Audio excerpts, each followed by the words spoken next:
Hello. Welcome back to 3D Bootcamp. My name is Mito or Matthias, and I will be the teacher for today.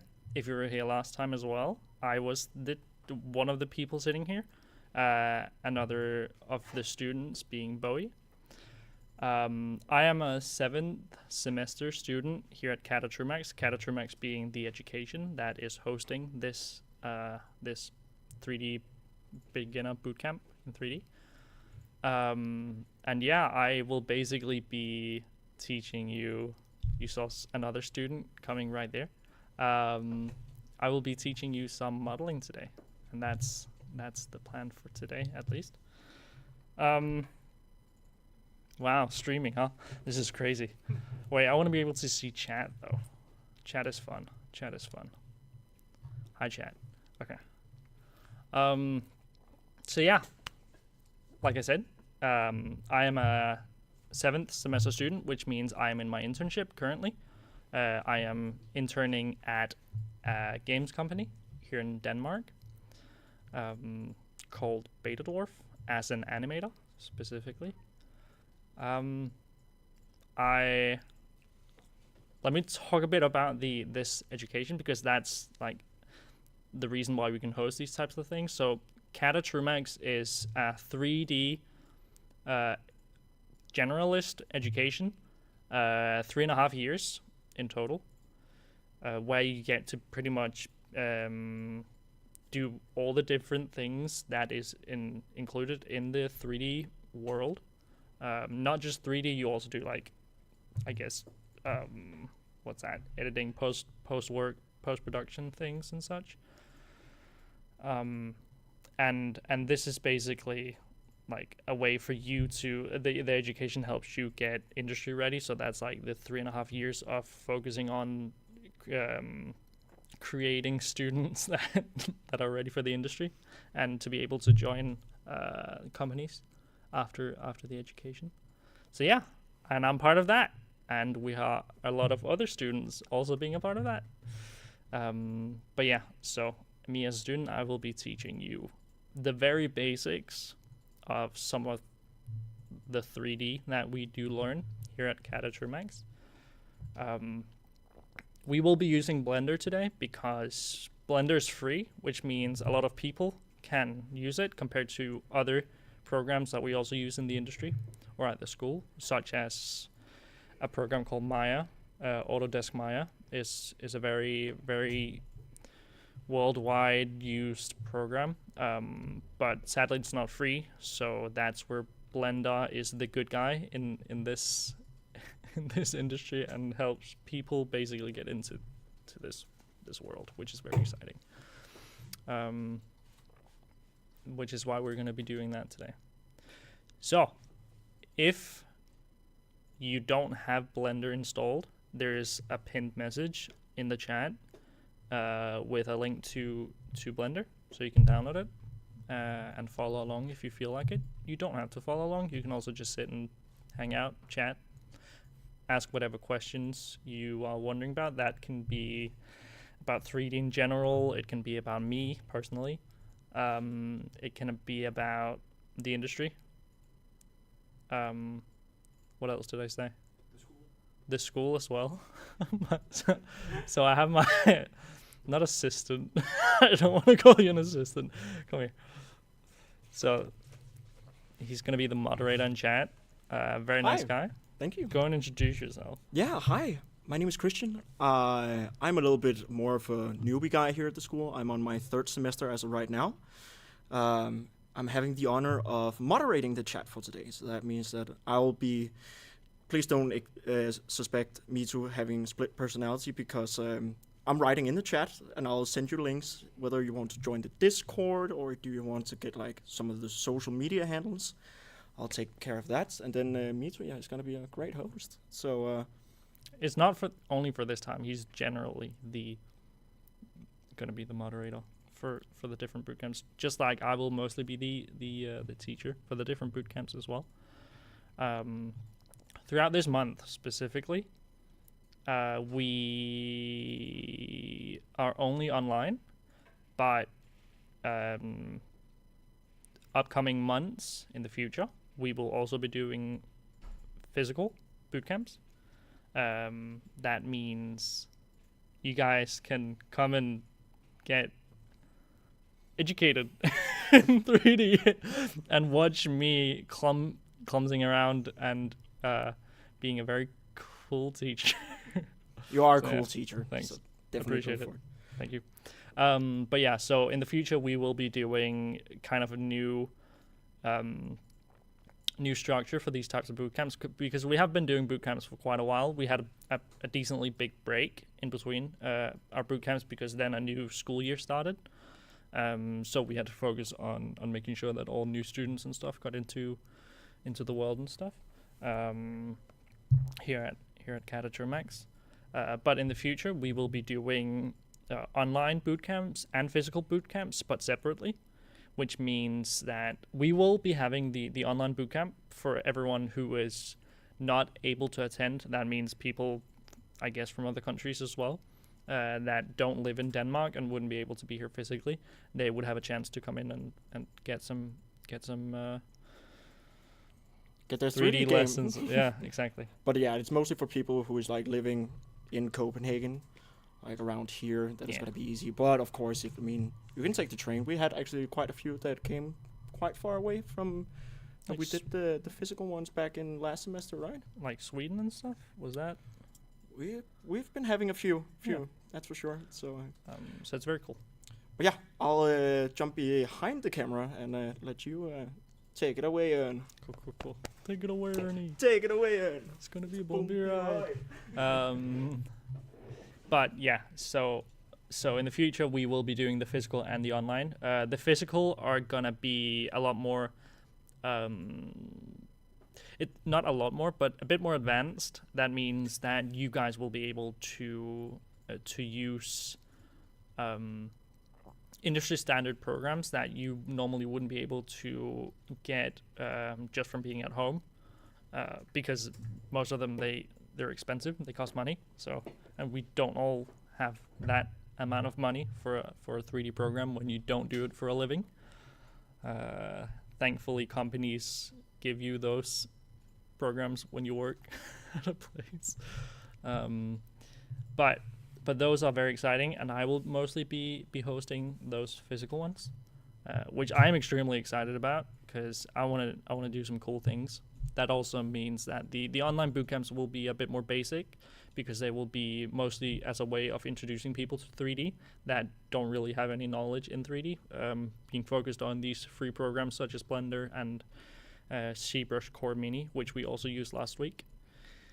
And then the physical bootcamp, which I will be hosting, we will be using programs such as Autodesk Maya or actual ZBrush or Substance Painter and all these different programs that will be able to be a bit more interesting to work with. So yeah, I really hope that people will come physically as well. But again, if you're not able to come physically, we will be having the online bootcamps as well. Not me as a teacher, but someone else. Another student or prior student. Yeah, graduate. Yeah. So yeah, no matter what, be very excited for that. So yeah, I hope you guys are doing well. How are you all doing? And where are you all from? I'm actually really curious because we might not have that many people from Denmark right now watching, but it is a Danish education located in Denmark. If you want the link to our website to check that out, if you're interested in an education as well, we will have the moderator send that to you guys, so you can check that out. All right, cool. That was an introduction. That also probably meant that you had some time to download Blender if you hadn't already. Greece, Romania. Oh damn. Okay. Oh, we actually don't have people from Denmark. All right, this is great. So I'm advertising something that you're only able to get if you live in Denmark and then no one's from Denmark. This is cool. Wait, this is like very exciting to have people from abroad. So this is sick. I'm also really curious if you guys actually have tried these types of programs before, like Blender specifically, which is what we're sitting in, because we will be doing very basic stuff when it comes to Blender. I will be going fairly slow to basically have everyone be able to catch up and follow along, just so it's as easy as possible for people to get into. So yeah, and you don't have to follow exactly what I do either. You can go nuts with it. I'm just gonna go my flow and try and help you guys. So yeah. All right, cool. You know what? I accidentally closed it down, and I don't remember how to get that one option box up without opening it again. So let's just open it like this. All right, cool. So we have Blender. This is the first thing that you are introduced to when you open Blender. It's this weird menu that you probably haven't seen before. It's basically some hotkeys. Blender is very, very hotkey heavy. I will try and explain all the different things, and show you where you can access them and stuff, because I don't know all the hotkeys either. So it is what it is. When it comes to 3D, you mostly learn about the techniques of different 3D, like 3D theory on how you can create something, and then you can use a lot of different programs that have a lot of different buttons. I mostly use Maya as my main tool, but I have knowledge in Blender. So the principles are a lot of the same, but obviously the hotkeys are different. But yeah, so first of all, if you have this menu, let's start by selecting this little button called Search instead of the Play one. So the Play one allows you to play this timeline, which is focused on animation specifically, which we won't be doing today, so we don't care about that. The Search button is very handy to be able to do some neat things and find some buttons that might be a bit harder to find. And yeah, so once you've selected that, let's click next. So we start off with this thing as well.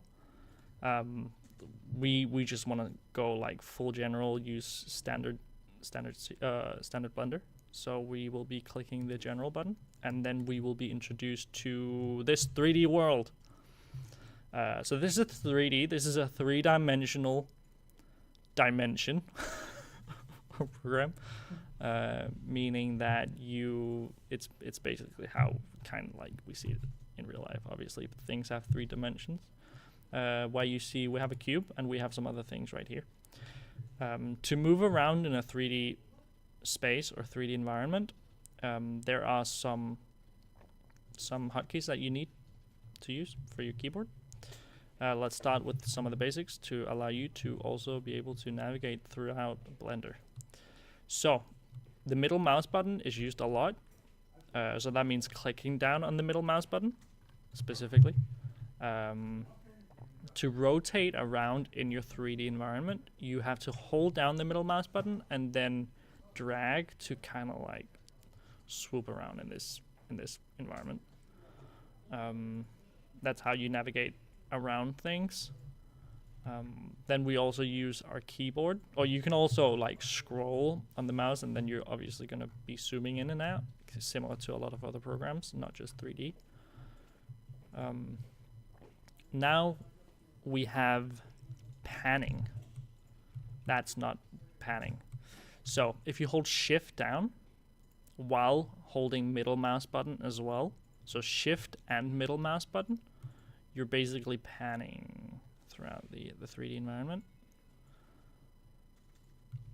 If you want to like a smoother zooming button, you hold Control down on the keyboard, and then you hold middle mouse button at the same time, and you drag again to zoom in and out. We're going very basic here. It's fine. Don't worry. We need everyone to be able to follow along. Then we also have camera snapping to like a specific, I guess, dimension or like specific view. So if we want to see it from like the side view, like a specific side view, we can hold down Alt and then middle mouse button again, and then we drag. So basically this just locks our camera to a certain axis. You can also see the axis in plural up here to the right. It basically shows the different axes. So the red line being the x-axis, the y line, or the green line being the y-axis. And then there's a blue line as well up here, which is the z or z axis. We cannot see that, but we will be able to later on when we start to move things around. So those are the basic ways of navigating throughout Blender specifically. This is very different from different programs as well. Last time we had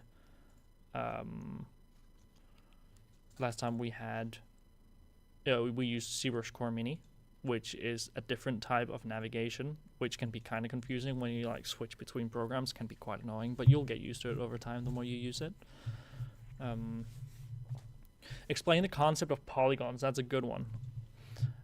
So basically, when it comes to 3D, the way that 3D objects are built up is by something called polygons.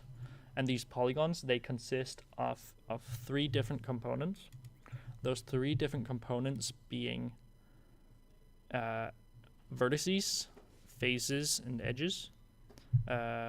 Basically, when you combine a vertice, actually, let me show it first. So you don't, I know you won't know what I'm doing if you're completely new to this, but I just want to be able to show it. So basically, when you see a 3D object, the 3D object consists of these 3 different components. Vertices are all the edges in a 3D object. So you see these small round things. That's a vertice or a vertex. They're always the corner of a polygon. We have the edges, which are basically the line between 2 vertices or vertexes, which kind of like links them together. And then when you have completed a square or a triangle or something, in the middle of that you have the face, which is basically a flat layer of geometry, which basically is the connection of all these different things. My guy, you can talk about polygons and topology for like 3 hours and can be a lesson on its own. Okay, you know what? I'm gonna speed things up because I know I'm going very deep into it. I've been told that, hey, I need to make sure that everyone can follow. Let's speed it up. It's fine. People can watch it back. So we have these different things. That's what geometry is made of, which is also what we're going to be playing with today. So this is what you are introduced to at the beginning. We basically want to select this object that we have in the middle, which is before we do that, let's learn how to delete things, because right now we have some things in our scene that we don't really want. You can see that we have this weird, I don't know what you'd call that, like a line with an eye looking ass thing at the top, and a weird thing over here. These are basically, it's a light and it's a camera. We don't want these in our scene. So basically what you want to do is just hold down left click and then drag over them to be able to select them. They're selected when they are surrounded by this orange outline. We don't really want that, so we can just delete that. We do that by selecting them and then pressing X. Then you're prompted with this delete button. Just delete it and it's gone. Now you have learned how to delete things. That's great. Join the dark side, delete the cube. Actually, let's delete the cube. So you can also delete the cube if you want to. We don't have to, because we do want to use this cube specifically. But again, you could select it, then press X, and then left click on this to delete it, because, yeah. Cool. So, to be able to edit this type of object or 3D geometry in our scene, we can edit it by a couple of different ways. So we have something called rotate, rotation, translation, and scale. This is basically being able to rotate something. It's to be able to move it. That's translation. And then we have scale, or which is basically to change the size of something. We do that by pressing different hotkeys on our keyboard. So get ready. Now hotkeys come in handy and come in hot. So to rotate, we basically select our object by left-clicking it, and then we do press R. Is OBS fine? Oh, we... Alright, we're reconnected. I think we're back. Alright, cool. Yeah, we're good. We might have had a slip-up, at least it's saying so. Whatever. So, to rotate an object, you can press R and then just rotate this. Now you're seeing it rotating around from the perspective that you're watching it. To not make it rotate from the angle that you're seeing, because if you want it to like rotate in a straight axis, we can press the buttons on our keyboard that are the different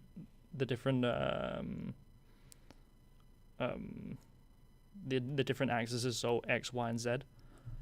So if we press Z, you see that now we see this blue line.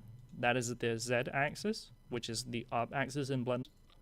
It's I think OBS is struggling a bit. It's fine. Wow, Blender is a very clearly hard software to run.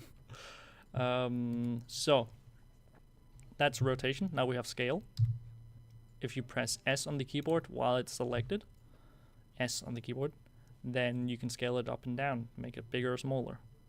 We can also do this in the different axes by pressing that button on the keyboard and then extending it, dragging across the keyboard. Again, the different axes. This is great. The stream lagged a little. How do you get it in its original position?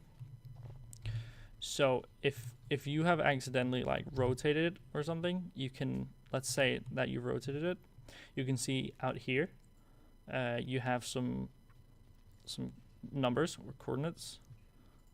You can basically go in and then zero those. So you select it and then write 0 on your keyboard.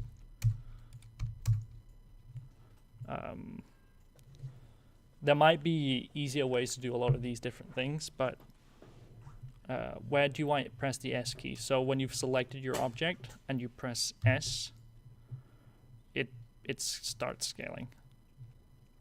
And then you can press Y, Z, or Y, Z, or X to do it in the different axi to make it go in a specific axis.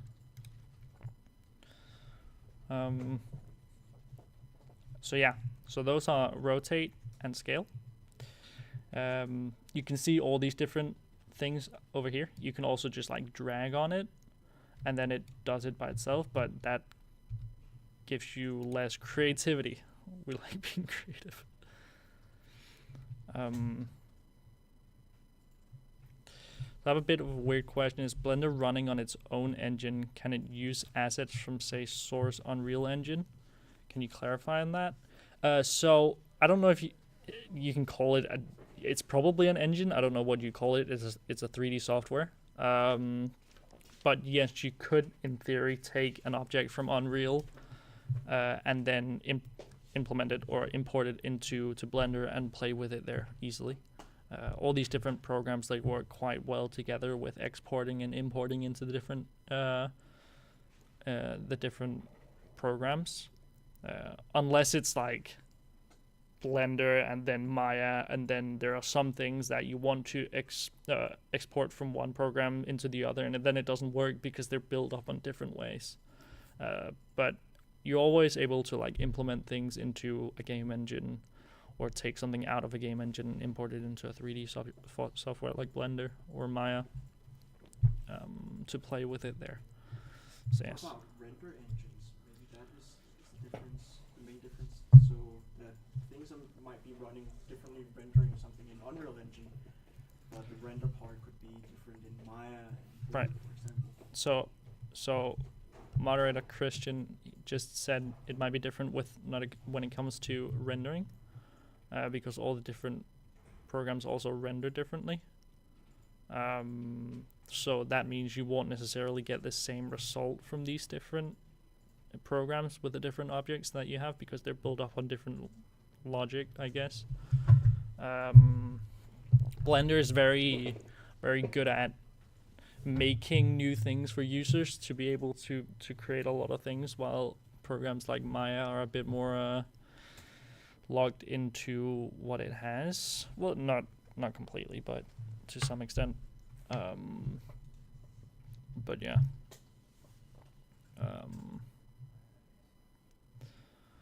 So, all right, 3Ding.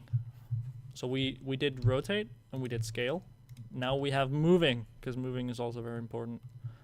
To move an object in the 3D space, we select our object again, and maybe I should also teach you how to undo the things that you do. So basically, if I choose this and then I start rotating, if I don't want it to have rotated, I just right click, and then it pops back to its original position. That's how I get it to like not apply. If I want to apply it, I press left click and then it's applied. But if I regret doing that, I can always press Control Z on the keyboard at the same time. Control first, Z afterwards. Then I basically undo. It's the classic undo button in, I don't know what program you wouldn't use Control Z as the standard undo. But yes, you can do that. If you have accidentally made an oopsie, because we do make a lot of oopsies, I will be using Control Z a lot as well. Because, hey, we all mess up. It's fine. It's cool. So, to move, very logically, obviously, you press G. G for move, because it makes sense. So if you select your object and then press G, you can move it around in this 3D space. Again, you can do this in the different axi as well,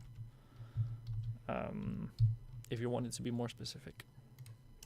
So yeah, those are like the basics of 3D in general.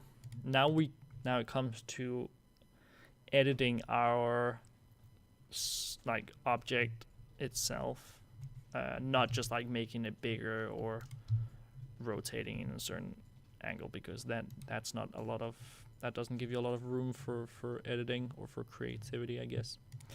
So what we do now is that we select our object and then we press tab on the keyboard. Tab, if you don't know where tab is, it's above caps lock, on the left hand side of your keyboard. Pretty sure that's universal no matter what language your keyboard is made in. This basically puts us in something called edit mode. You can also see the edit mode up here to the left. It says edit mode right here, indicating that we are currently editing geometry. What we were in before was object mode, so I can also manually switch between these up here as long as something is selected. If I don't have anything selected, I'm pretty sure it just like auto edits whatever is in the scene. I'm not honestly sure what happens if you have multiple objects in a scene. What does it prioritize? Okay, I think it prioritizes, yeah, the thing you click the last. Okay. Cool. Don't mind what I did there. Okay, so we basically want to create today. Now we're coming to the actual, sorry if this is going really slow. I want to make sure that everyone's on board. I need to get used to the concept of teaching in 3D.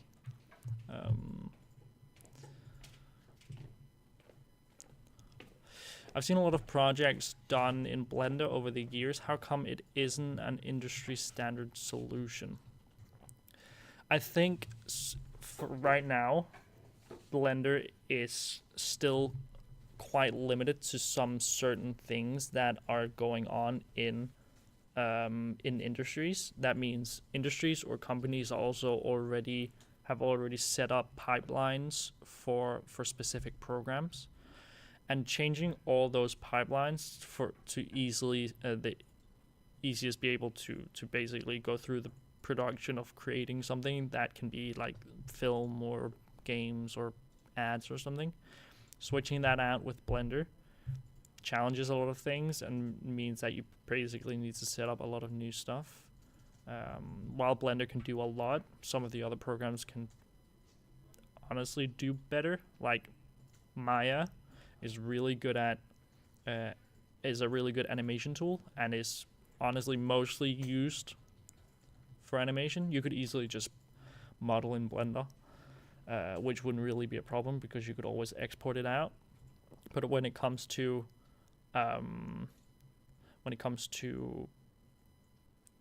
something like animation and something called rigging, which is basically creating a digital skeleton for whatever you want to move around and animate, these programs, they don't work too well together.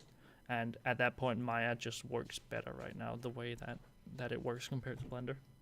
Blender is free, so it gives a lot of smaller companies the possibilities of creating things in a company without having to spend money on the programs themselves, combined with something like Unreal Engine, and then you have a full-on free pipeline. But that's not really the case in the industry. Programs like ZBrush is way better at sculpting than Blender is. Has a lot more specific tools, even though it's so like getting into ZBrush is a pain in the ass because there's so many buttons and it's so unintuitive. Unintuitive, right? Yeah, that's the word. All right. Yeah, so that's why we're not using that specifically. So we want to basically create a small wooden sword. It's pretty simple. It has pretty simple shapes. It's going to be very stylized, meaning it's not going to be realistic. I'm not going to make realistic things in Blender. Personally, I'm just not there. I'd rather do stylized, I guess. So what we start with is that we go into edit mode. That is, again, tab on the keyboard. On this object that we have, I want to make like the base of I don't know, sword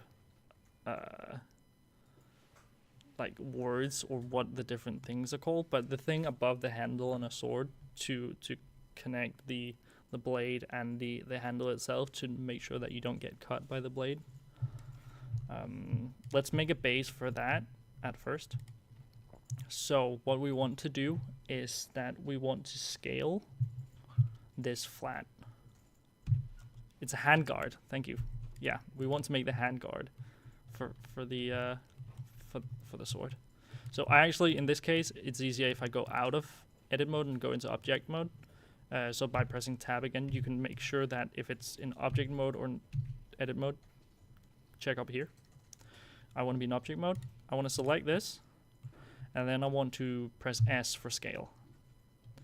Now I want to scale it on the Z or Z axis to make it flat, basically. So I press Z after I've pressed S for scale, and then Z for the axis.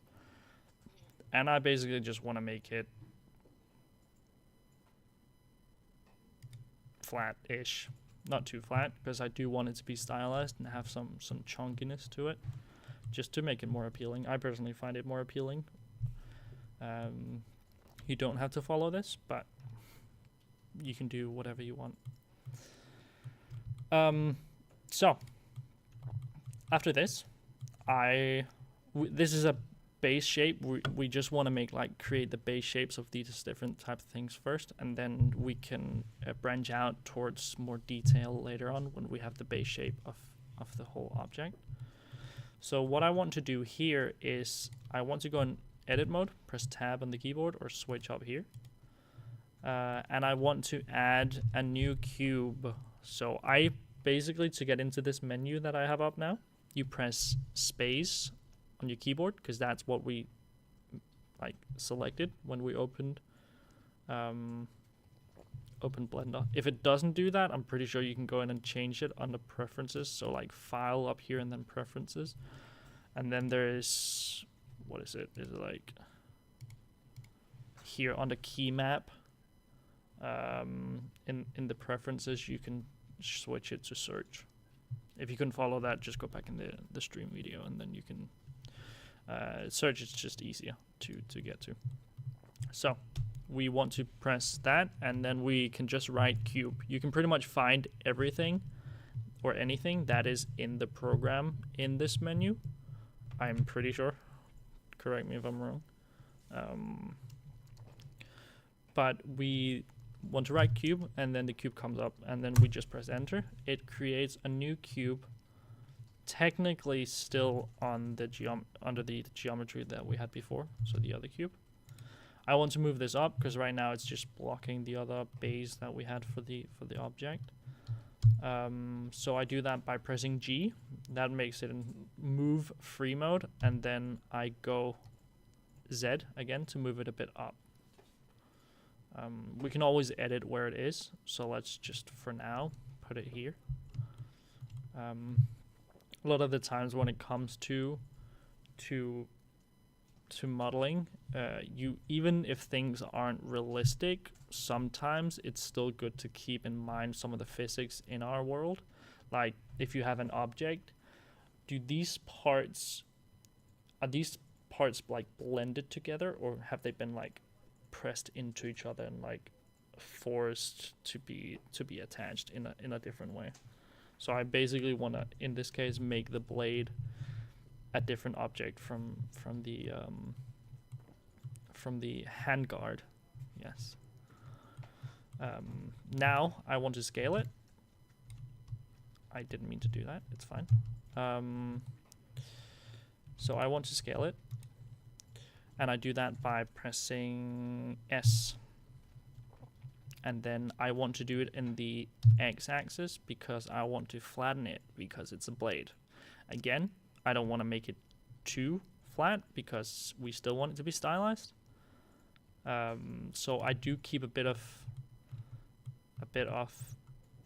like thickness to it just to make it more interesting. We want to scale it again, now this time on the y-axis, so S and then Y on the keyboard. We can do this because I want the base to be around that shape or around that size, maybe a bit thicker, just so it's longer on that that axis, a bit bigger. So now we have this specific thing. If you just select something, it doesn't select the back of it. If you like drag select, which is really annoying because it has like, I don't know what it's called in Blend, but it has something called back face masking. That's at least what it's called in ZBrush. I'm not too sure about Blender. So that means even if you think that you have selected everything, you technically haven't. So you could either press A on the keyboard to select everything, or since these are technically two separate objects, you can hover over one of them and then you can press L on the keyboard. That selects only the object that you are hovering over, which can be pretty nice, pretty handy. So that is in case that you had deselected it by pressing out here and now it's not shining and you don't want to like sit and click around and select everything. You select multiple things by like clicking and then holding shift to like select multiple things. You can let go of shift to be able to move your camera because you can't hold shift and move your camera, like move around at the same time, because obviously then it starts panning instead. But the easiest way to just select all of it. The L button doesn't work for me.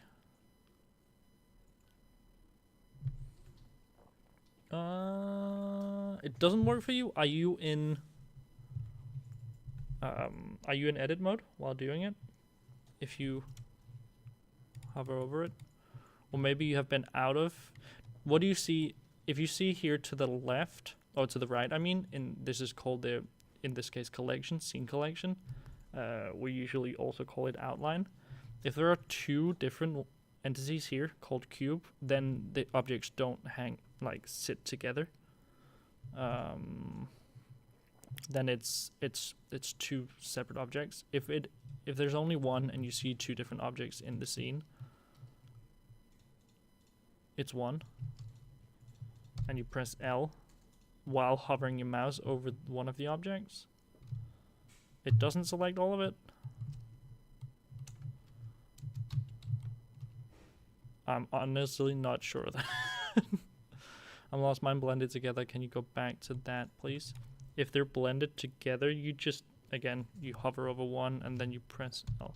If it doesn't work, also my selected object does not brighten up. I only see an outline. That's probably because you're in object mode. If it looks like this, that means you're in object mode. You can see that up to the left. To be able to go into edit mode again, to be able to do what I'm doing, you select it, or yeah, and then you press tab on the keyboard or go up here and change it manually.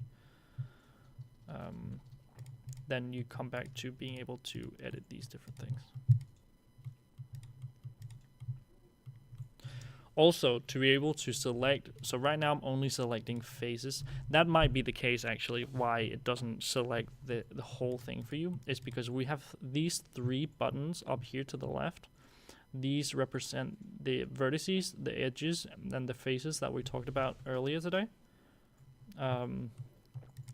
Right now I am in face mode, meaning I'm selecting the whole flat area of the thing. So when I'm in face mode, you can also press 3 on the keyboard or select this box up here to the left, the one that's shining blue right now.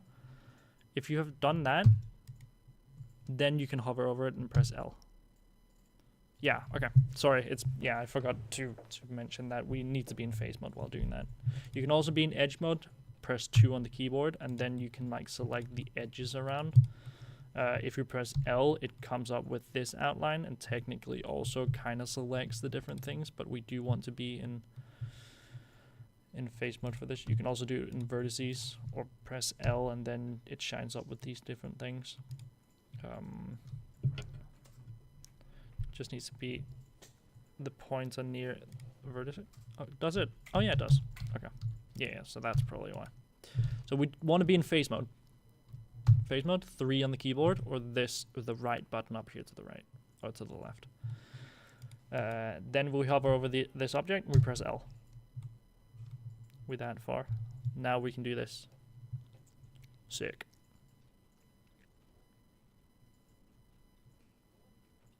Yeah. Alright, cool. So everyone's with. Perfect. So right now we want to basically make this taller, because if this was the blade of a sword, it would be like a small dagger maybe if you're lucky. It's not very useful for a fight, especially when it's that thick.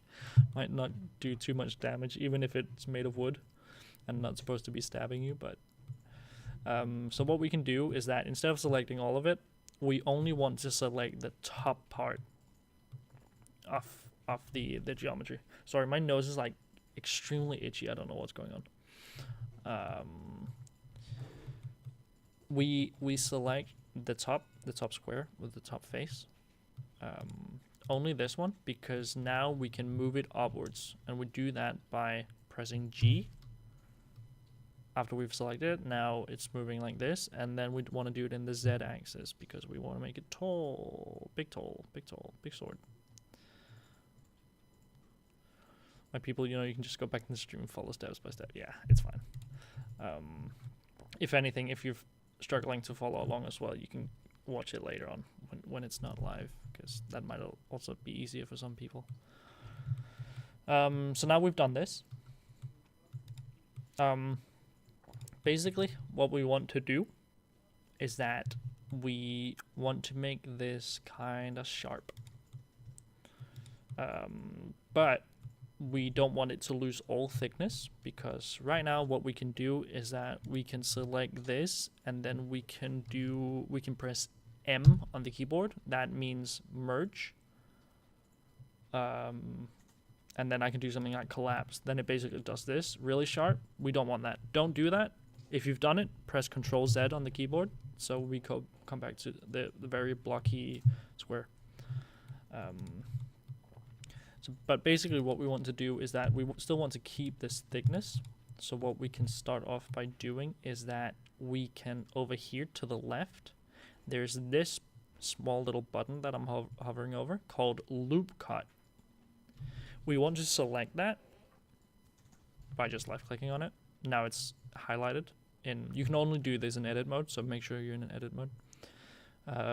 Now it's highlighted, and now we can basically create, if you hover over the middle of the geometry, I don't think you have to be the middle, but we want it to go around like this and not this way. So in this way, when it's shown, left click, hold left click, and then we want to drag that up around here. I like here personally. You don't have to do it specifically there, but I do like it here. Now, this tool is still selected.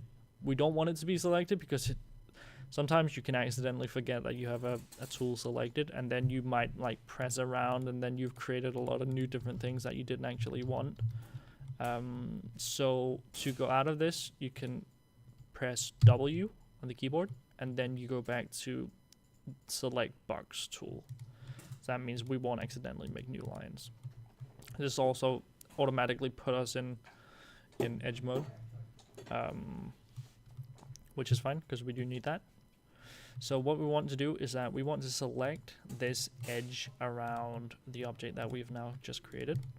An easy way to select the whole line around is, instead of clicking around like this, which is very tedious and takes a long time, you can hold down Alt on the keyboard, and then you can press the button. Perfect. Like, press the edge.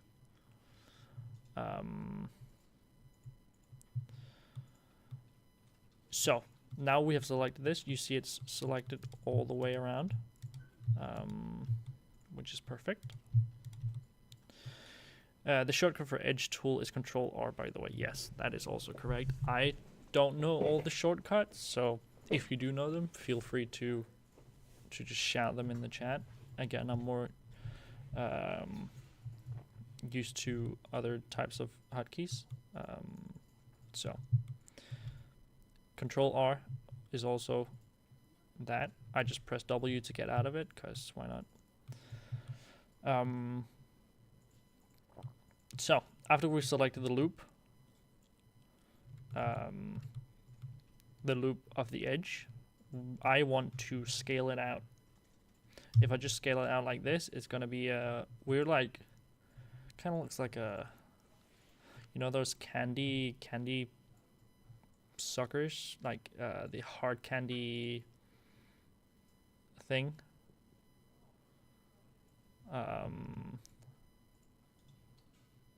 Yeah, that's what it looks like. But we don't want it to be like thickness on all the different axi.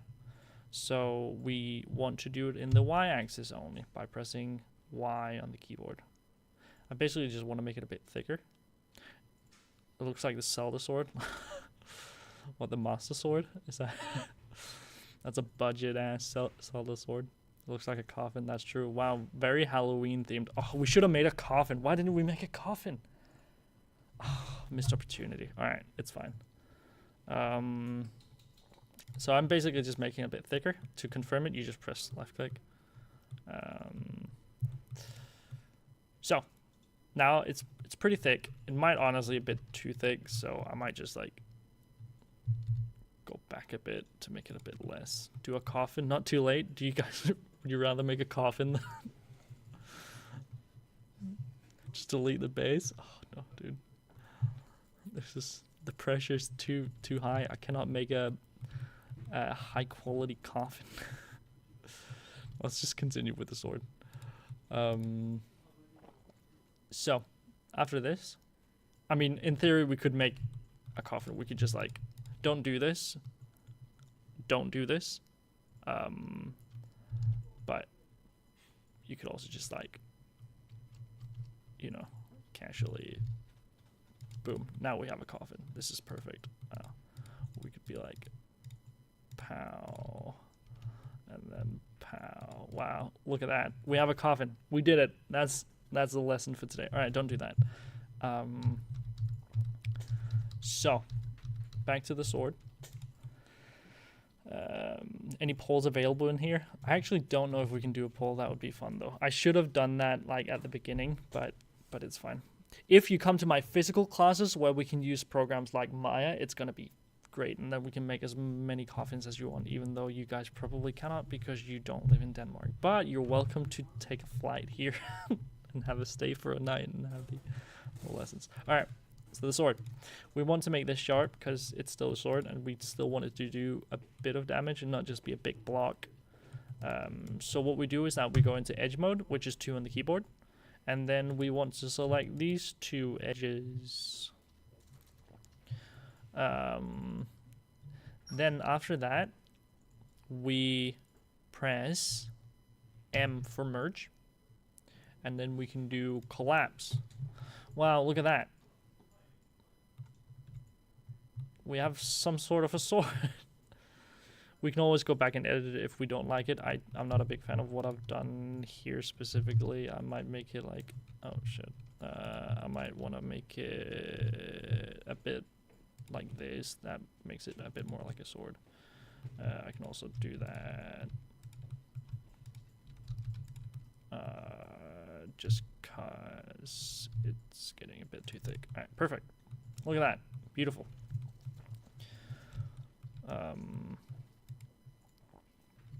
So, in this case, perfect example of the inset tool. Yeah, so we will also get to that. That will be a thing that we can use. We could also honestly also use it for the sword specifically. But for now, we're here. We basically have the base shape of this sword. Let's now make a handle for the sword. Again, it's stylized, so let's just keep it all square main. We're already here. So let's look under the object and then go into face mode and then select the bottom face of the handguard. Here, we want to basically inset, which is also this tool over here to the left. What you do by clicking that, I actually don't know how this specific, oh, look at that. Okay. So after you've clicked that, after you've clicked this tool and you've selected a face, it's going to come up with this circle. If you then left click and hold and then drag, it's going to create this box, extra box on top of our geometry. You could also press that, and then you could technically press E and then space, and that kind of gives the same effect. It's called extruding, but then we're just extruding inwards, and then it's gonna create like the same effect. So we want a handle around there. We can also make it a bit thinner, just cause it might be a bit thick to hold on to. And from here, let's do another extrude, which is again E on the keyboard. So when you press E, at least in my case, it automatically prompts you to do it in the Z axis. If it's not doing that for you and it's just doing this, you can press Z on the keyboard yourself. And then you can basically just drag it down. See, even this might be a bit too thick, so we can use this same method of holding Alt down and then selecting all around it, and then we can just like scale it inwards. He meant I, not E. No, okay, well, you can also do it with I. So if you do like, if you just press I on the keyboard, it's gonna insert. That's the base insert thing, but because I'm used to another program where that is not the case, then I use the extrude, which is pressing E and then S, which again gives the same result. So you can use E or I. Both works. But yeah, like Marius said, in this case they have the same effect, but they're used for different cases because they have different types of things. Extrude allows you to be more like go in other different directions as well and stuff. But while I is only on top of the geometry, that basically makes an extra layer of something.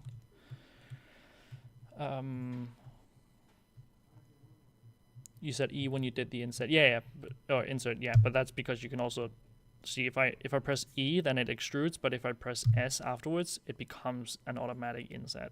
So again, same result. Whatever you choose. In this case specifically, it doesn't really matter. You can press I.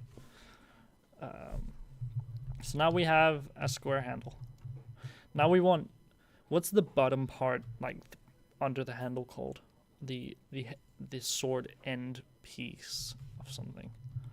I don't know. But what we want to do in this case is that we can press basically we want it to go outwards to make that thicker than the pommel. Oh, it's called a pommel. Okay, the pommel. We want to create the pommel. So here I press E for extrude, and then I press S for scale. Then it basically allows me to make a line go outwards. I want it to be around this thickness. Right now you just see it being a flat surface, which isn't very useful. So what we can do again while this is selected is that we can press E again, and then we can extrude it downwards. Now we have some thickness to this bad boy.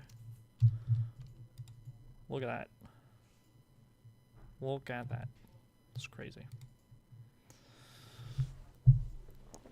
So yeah, that's like, we basically have a base of a budget wooden sword right now, which is fun. So now we have, this is also what we can call a block out in the 3D world. A block out usually helps you a lot with creating the general shapes of an object, and then afterwards you can go in and enhance it and polish it to make it look very cool. Because obviously if you had this in a game or whatever, it could use, if you could plop some textures on it, put some nice coloring, it could 100% work, because textures do so much work. But we might also want to make some more interesting shapes in the sword itself, in the geometry. And yeah, so in this case,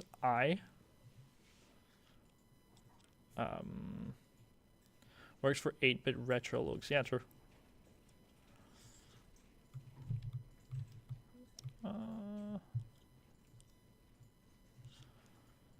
Should probably mention whenever you do an action, a small menu. Okay, yeah, so that's true.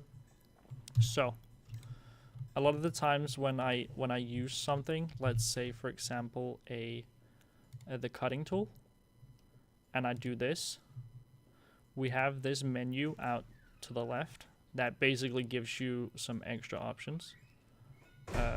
These options allow you to change, for in this case when we've made an edge, it allows me to choose how many edges I actually want it to create. It can do a lot of different things. Smoothness, it kind of like makes, in this case, thickness to the geometry itself, to make some interesting like shapes around the, and you can play around this with different things to see how high poly you want your object to be.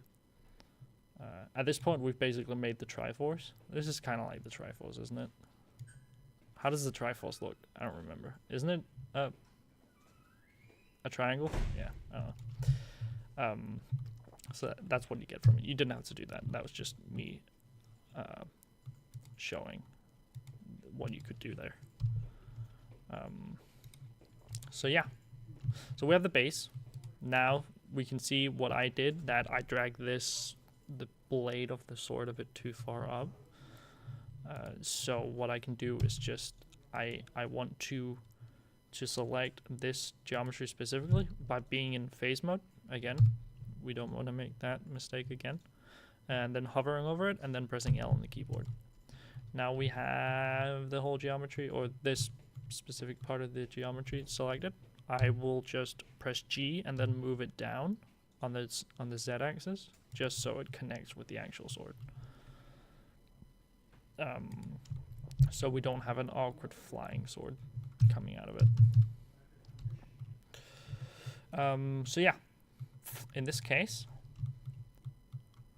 I would like to make a cut in this wood, because it's made of wood, it easily breaks. So cuts, usually a lot of the times when it comes to stylized things, it adds a lot of character to the things, making it seem like it's been used for something at least. Whether that being hitting your friend with a wooden sword, or you've been in a murderous battle with things, I guess. That's up to you, whatever story you want to make with your geometry. But basically what I want to do is that I want to show another tool called the knife tool. Is that the case in this? Yeah. So we have the knife tool. This knife tool is very handy for specific things. When it comes to geometry in 3D, we pretty much always want to make sure that these polygons or these faces, they have 4 or 3 edges. So you can see on most of these things, this has like 4 edges, which creates this this polygon. But we also have this one, which is a triangle, which is also fine and can be used in production. It doesn't really matter. Usually when you put something into an engine, a game engine, it triangulates most things anyway, or all the things.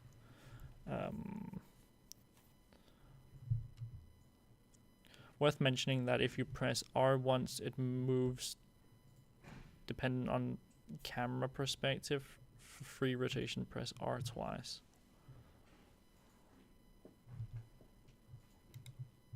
Wait, I'm confused about that. Doesn't matter. It's fine. If it works, it works. I don't know. So basically, in this case, I want to make a small little dent or like a knifed in object. So I want to start off by using the loop cut tool, to make a line here around this small geometry. We just want one line. We don't need to make any more. At least in my case, I don't want to make any more. Now I want to create a small little cut. We can do that by selecting this knife tool over here to the left. And basically this allows us to make edges and vertices pretty much wherever we want on geometry, kind of like this. Boom, boom, pow, pow, pow. Look at that. Wow, beautiful. Now we have created something horrendous. We don't want this. Again, like I said, we always want to have things be either 3 or 4 edges. This has like 1, 2, 3, 4, 5, 6, 7. This is horrible. And all these different ones also have that. And it's bad time. Because you have to sit and clean that. So to make it easier for ourselves, we can just hover. We can press 1 on the keyboard to show the vertices, because it might be easier to like connect them to something that already exists. Then we want to select this edge that we have just created. You can also see it highlighting up and like kind of snapping to it when we hover over it. Then I want to create something around here. Is fine. And then I will cut into here, and we go back here, and we go here. Look at that. We made a triangle or diamond shape. No, that's not a diamond shape. That's that thing. To confirm it, you can press space on the keyboard. I think you can also press enter. I don't remember what the difference is, but That basically confirms the shape that we have just made. In this case, we have a small little thing. I'm going to press W to go out of this tool selection again to make sure that we don't make any more cuts. Otherwise, Control Z or Control Z to go back to it. We can see that there's this cut thingy in the geometry when we see the vertices and the edges. But if we press Tab where it removes that, it's gone because we obviously haven't really actually done much. So what we can do, that's a NURB and it's a nightmare rendering because it creates shadow artifacts, what he said. So what we can do is that we can also make another small little vertex here. I just want to do, can you not do that? Actually, that's sad. Okay, but we can do this and then connect there and then connect there. And then we press space again. And now we have this extra line. This extra little vertice that we have created in between here and here. We can select and then we can manipulate that because we want to make the cut in that we cannot see right now. So I press G and then I press Y to move it into the Y axis. I'm gonna move it in a bit. Now you're seeing it's making that little cut. I'm gonna go press G again and then Z on the keyboard to move it down a bit. And now we basically have a cut into our sword. Now this is all cool, fun and dandy, but we have one issue, and that issue is that we have now created something with a lot more edges than we actually wanted to. So now this big area that we have here has 1, 2, 3, 4, 5, 6, 7 edges. Horrible, we don't want that. Also, this one has 5 edges now. So like I said, keep it to 3 or 4. So now we need to go in and clean that. And we can clean that with the knife tool as well. So the knife tool here on the left, we select that. And we press this little button on this little edge that is at the end. That's creating all of this mess. So what we can do is that we can basically just create triangles. So we can start by, what would be the easiest or what would be the best? So let's do it like this. Pow. That's crazy. Look at that. Now we have created, or given it one, like, one object less than we actually. Why is it not? Okay. It's fine. Okay. So now we have created this extra line. That means we have now created a triangle here that like removes some of the issues that we had before, which is good. So what we can do again is that we can make another line and then maybe connect it to this bad boy over here. Cause it's fine. Space to confirm. Now we have a big square here. Wow, look at that. It's perfect. So we have avoided a couple of the issues that we ran into. We still have 1 here though. We have 5. We don't want that. So we can just do it once again and then connect and then perfect. Look at that. We have fixed the issues with having too many edges by creating triangles and squares in the geometry. Now this won't have issues when it comes to things like rendering and stuff when you, for example, throw it into a 3D or a game engine, because I'm pretty sure if you try and import a geometry into a game engine that has more than 4 four-sided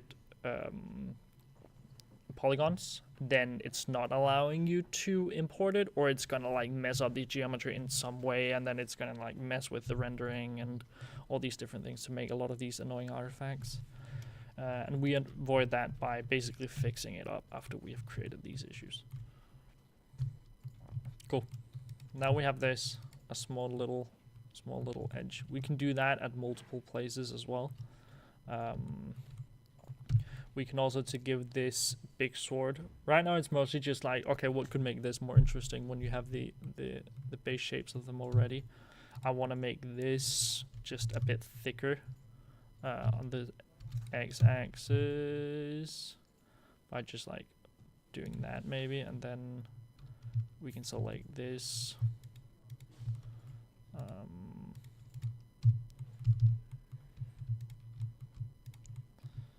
This around here, and then we can also give that some thickness because now it needs to kind of follow along with what we already had, right?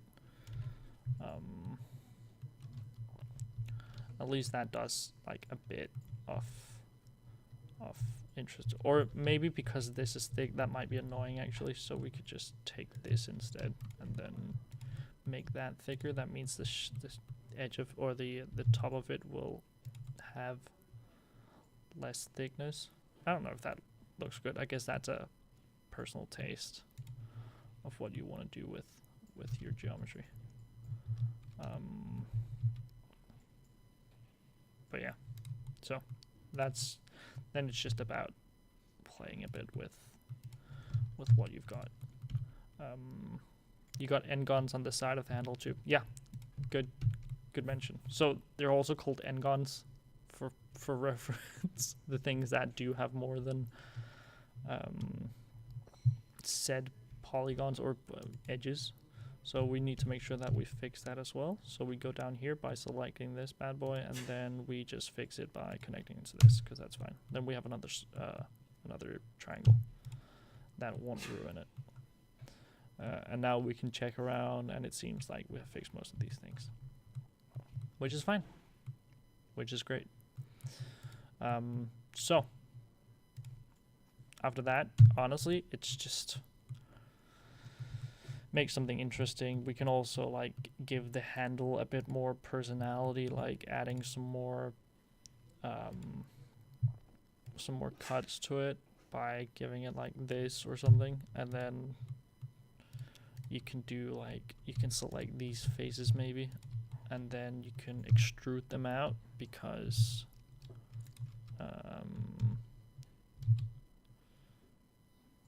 to I guess get the feeling of them being like having a bit of a, what would that be, like ropes that are usually around swords, right? Isn't that what you, like a lot of the time you put like leather or something around the handle to make sure that it's less annoying to hold on to?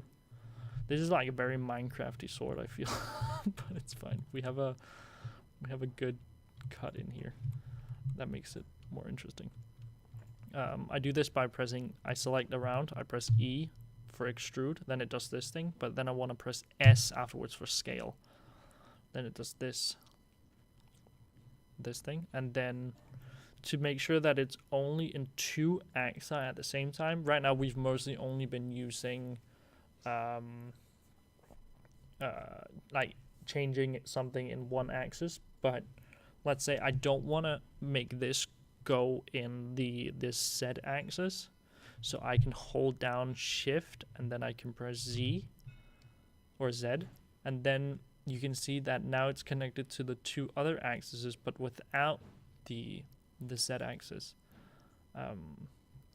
That allows you to make some like use more than just one axis, and that means it's more it's less bad, I guess. Depends on how you look at it. So we can just do that a bit. E, scale, shift Z, make something like that. Now it has some more interesting things, and these things, they can also like grab light, which makes it more interesting when you do have something rendered. a way to also make something catch more light when you start rendering or putting lights in your scene is that we can select these corners. Which ones do we want to do actually? We can make, should we make this? I guess it's going to be kind of dull, but that's fine, I guess. So we can select around here. I'm just going to select all these different ones and these ones. And then right now we also have these inside, which can be kind of annoying. So before maybe I want to do that, I can just like take this, go in face mode, L, G, and then go upwards, and then I can see the bottom of it. Even though you won't really see this, it might be a bit annoying, but because we cannot see this bottom part of the geometry anyway, we can technically just delete that, because it's at this point it's just filling up like more space than we actually need to, because the more polygons an object has, the heavier it is as well. So all the polygons that we can remove that you won't really see because maybe they're inside each other or something, we can delete those. So I go in face mode and I select the bottom face of this one and I press X. Now it comes up with this delete option with a lot of more options than we had earlier where it just said delete. This is basically just telling you what all the different things that you want to delete on the selected, in this case face. So I do want to delete this, the face of what I've selected. So I can just press faces and then it deletes the geometry. So now there's like a small hole inside of it. Then I can go back and press L while hovering over it, and I can press G to move it, and then I can move it downwards. Fixed. Now I didn't have to like awkwardly sit in here and try and find the geometry, because that can be annoying. So there's something called beveling, which helps you, again, helps catch light on things, since this is very stylized. Usually in real life, everything in the world is technically beveled. There is no such thing as a completely sharp object in the world. If you just like, even the sharpest thing in the world, if you zoom in so incredibly much on this object, you will see that it has a rounding. And that rounding is what we want to make, because that's what helps the object catch light and can also make it look more interesting. So I do want to select all these different edges that I have selected. And then we can do something called pressing B. No, that didn't work. Okay, I actually thought that would work. Well, there is this button over here that's called bevel. So when we select all these things, we can press bevel, and then it comes up with this menu. If we then start dragging on this, it's gonna create, actually, perfect example. Right now we have created a monstrosity, and that is because we accidentally extruded something and thought we cancelled it, but we actually didn't. We just created geometry on top of each other. So to make sure that we fix that, these things can be pretty tedious, but it has to be done, sadly. So you see when I do this, it's selected and I drag it out, it has like an extra face that is on top of it. It has some extra edges because we beveled it. So what we can do, okay. Moderator Christian, he's showing me like these signs of how long is left. I appreciate it. I'm using coffee filters. Yeah, he's using coffee filters, because basically this lesson is only until 19, and then after that we will have to stop.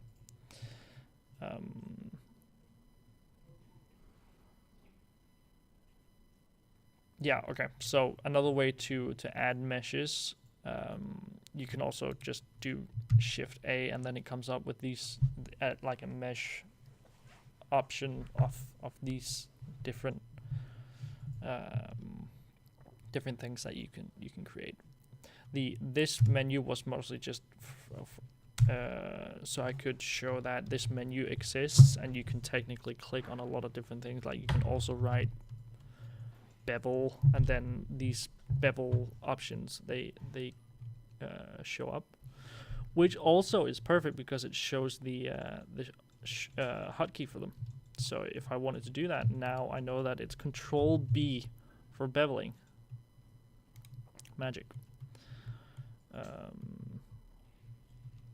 What is the mesh area? So it's like the mesh menu just comes up with these by clicking Shift A. That allows you to create more meshes. So that means I can, for example, create a cube, and now it's just going to create another cube in the universe. If that's what you were asking. So back to the issue at hand. We have this annoying geometry. I want to remove that. So I want to delete. And if I do that, it's only going to delete one face. I'm not too sure if there's a way of like, if you do edges, then it's going to, no, that we don't want that either. Vertices, what happens? Oh, look at that. Beautiful. So now basically we just have an open area of geometry that we don't really want. So we can do something different as well. And that is something called bridge.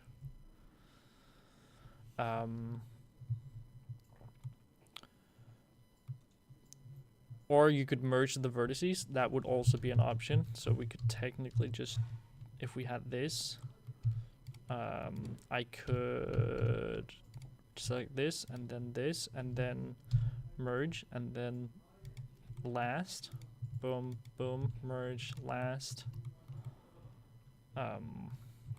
That is a way of merging. But right now, I honestly want to show the option of bridging, because bridging can also be very, very useful. So after we have deleted this, I selected the face, and then I just selected the vertices, because then it deletes more things.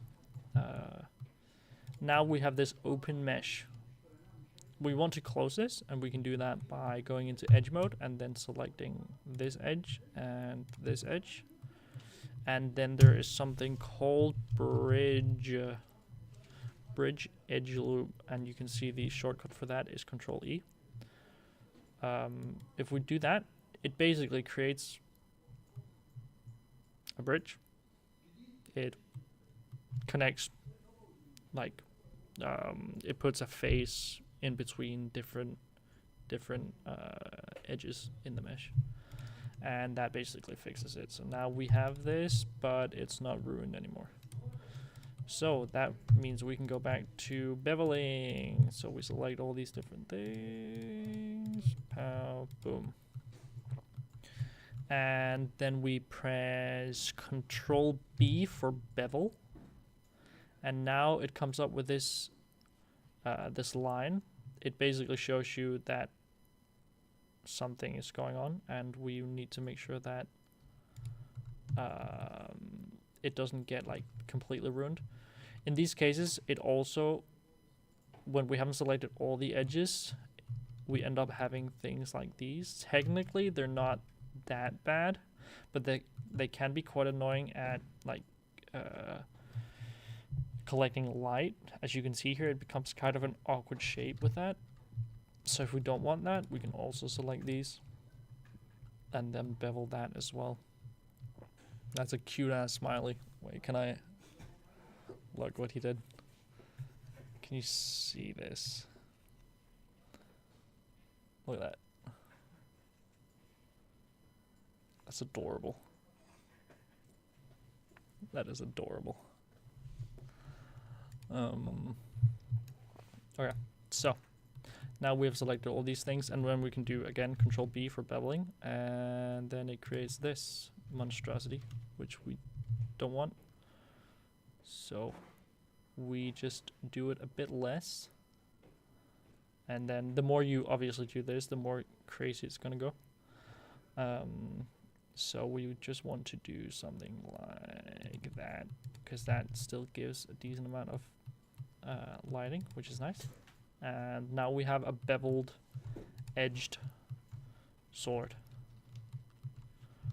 which looks very pretty. In theory, we could also just like choose not to choose any of these, and then just do it with the surrounding stuff, and then we would get a result like this, which honestly also looks very good. And I might keep that compared to the other one. This looks more interesting. Then we can, to go back to the whole coffin thing from earlier, let's do some art in the middle of the sword, because that might make it look more interesting as well. So we can select these two different, like on each side, and then we can press I for insert, and then we can create this type of shape. Beautiful. Something like this. That's nice. In this case, I kind of want to take these, and then I want to like create a indent thing that gives this kind of shape, but I don't want it to be that thick. So what I'm gonna do is that I'm gonna go in edge mode, and then I'm gonna select these two edges, and then I'm gonna scale them on the Y axis, because then I can get this type of shape. I don't know if you can do this in Blender. Let's test it. You cannot. Does it snap? Oh, it does. Kinda. Because then you can kind of get like a completely shaped thingy-map-up. This one is also a bit too far up, so we can move that with G and then move it down this axis to get this type of shape. Now we can go in face mode and boom, boom, pow, what we did earlier. We do extrude, then S, and then we do the X axis. And now we just slowly move our mouse a bit inwards. And then we create something like this, which makes it look a little more interesting. Now it became less of a wooden sword and more of a stylized metal sword, which is also fine. But as you can see, because of the lighting, it becomes really hard to see this type of edge because it gets like caught in the same color as what's inside of it. So here we can use the same concept as we did before with the whole beveling thing to make sure that it catches the light.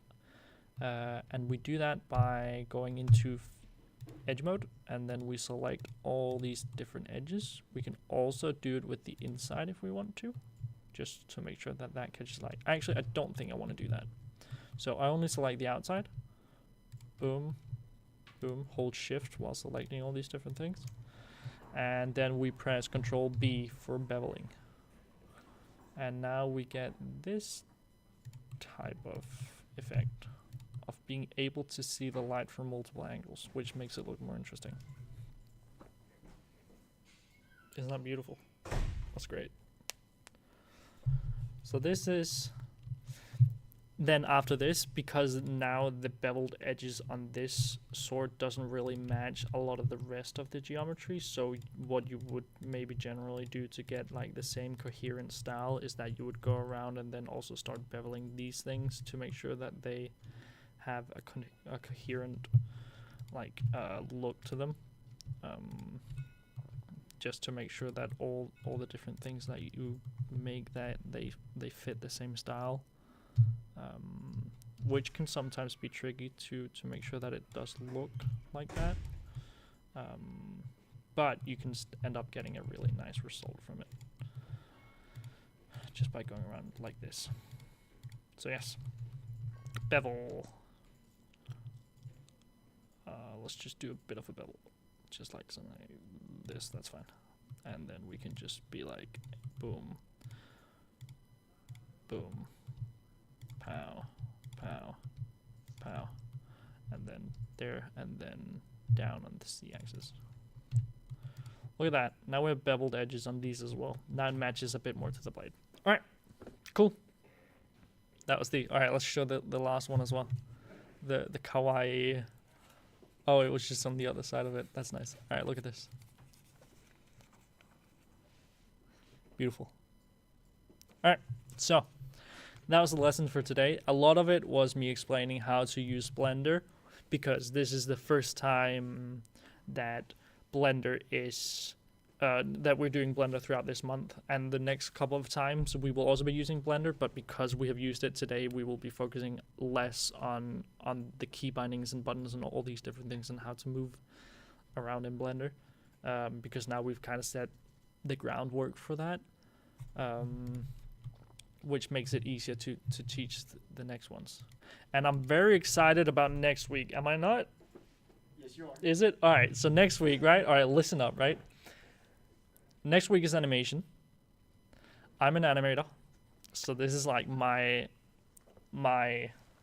house stuff, I guess, which I'm very excited about. So hopefully you guys will come for that. Again, a lot less about key bindings. Donut tutorial for getting used to keys. That as well. That is a really good way of starting. If you do want to learn a bit more about Blender, you can always go and look up on some of the tutorials that are on the internet. We here at these bootcamps, we also do an introduction where it's easier for you to ask questions, which makes it a lot more interactable, because I will be able to actually like answer specific things that you have. Whether that, again, being about the industry or my personal experiences working in a company as an animator or these types of things.